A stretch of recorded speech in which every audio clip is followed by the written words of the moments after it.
Alam mo ba na may mga halaman na maaring makatulong para makahinga ka ng maayos, makatulog ng mahimbing, at makaramdam na mas masayang pakiramdam?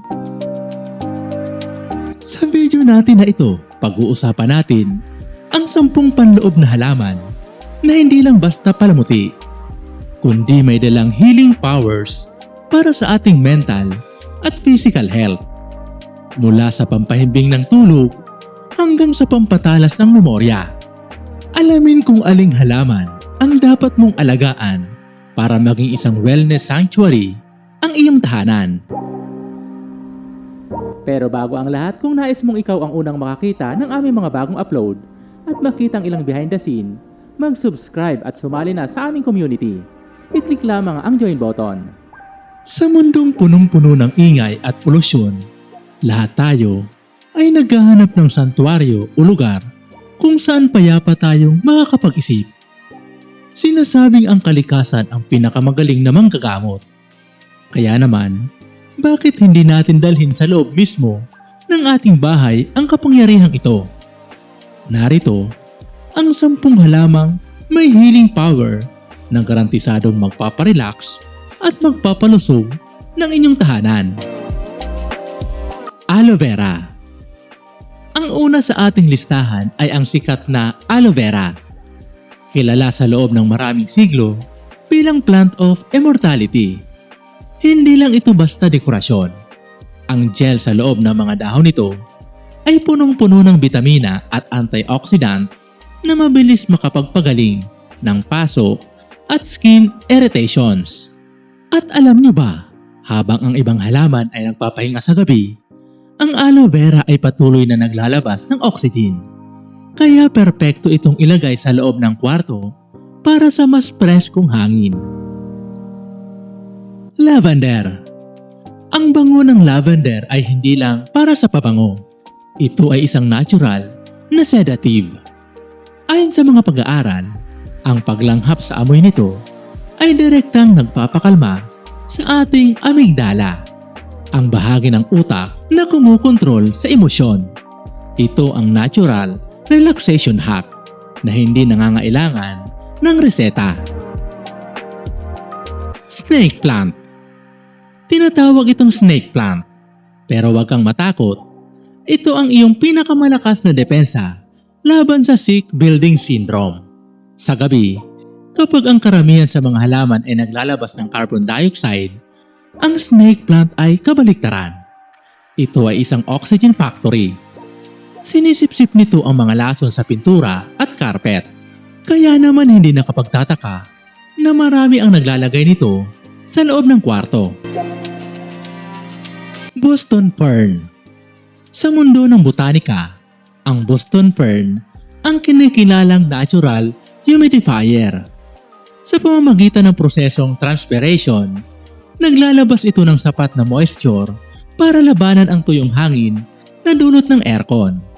Ito ang sekreto para sa mga taong madalas magkaroon ng dry skin at ubo. Rosemary. Simula pa noong unang panahon, ang mga Greek scholar ay nagsusuot ng korona ng rosemary para patalasin ang isip. Hindi ito katang-isip. Ang aroma ng rosemary ay nagtataglay ng cineol, isang compound na nakakatulong sa neurotransmitters ng utak upang mapabilis ang pagproseso ng impormasyon.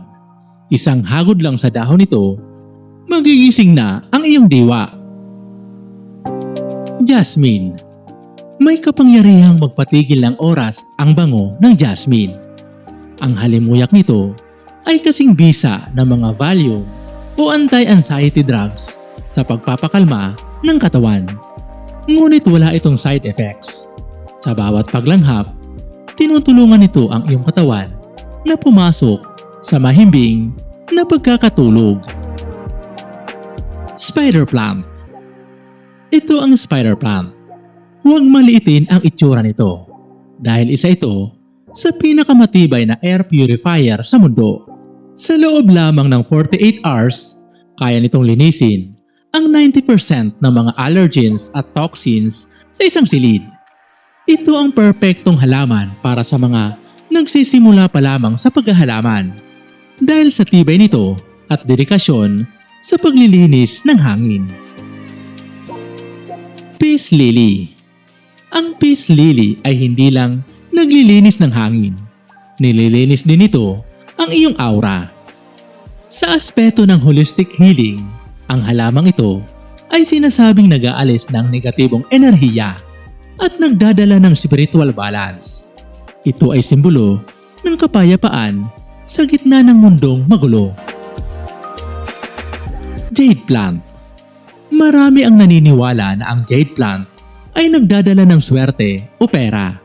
Pero sa agham ng psychology, ang pagkakaroon ng isang succulent na gaya nito ay nagbibigay ng pakiramdam ng control at stability. Ang dahan-dahang paglaki nito ay nagsisilbing paalala na ang tunay na wellness ay isang proseso, hindi isang resulta. Holy Basil. At ang huli ay ang Holy Basil o kilala bilang tulsi. Sa India, tinatawag itong Queen of Herbs. Isa itong adaptogen na ang ibig sabihin ay tinutulungan ito ang iyong katawan na makayanan ang stress. Ang pagkakaroon ng tulsi sa loob ng bahay ay sinasabing naglilinis ng aura at nagbibigay ng spiritual clarity. Isang baso ng tsaa o simpleng pagtabi lang sa halaman na ito ay malaking tulong na sa iyong kalusugan. Ang ating tahanan ay ang ating santuaryo. Sa pagpili ng kahit isa sa mga halamang ito, hindi ka lang bumibili ng dekorasyon. Nag-iimbita ka ng buhay, hininga at kagalingan. Kaya ang tanong, sa gitna ng ingay ng mundo, handa ka na bang makinig sa bulong ng kalikasan? Alin sa mga ito ang una mong ilalagay sa loob ng iyong tahanan? At ano ang masasabi mo sa mga halamang aming binanggit? Naglalagay ka din ba ng halaman sa loob ng bahay? Ibahagi ang iyong opinion sa comment section at babasahin namin ito. Kung nagustuhan mo ang video na ito, ibahagi ito sa iba para madami pa ang makaalam tungkol dito.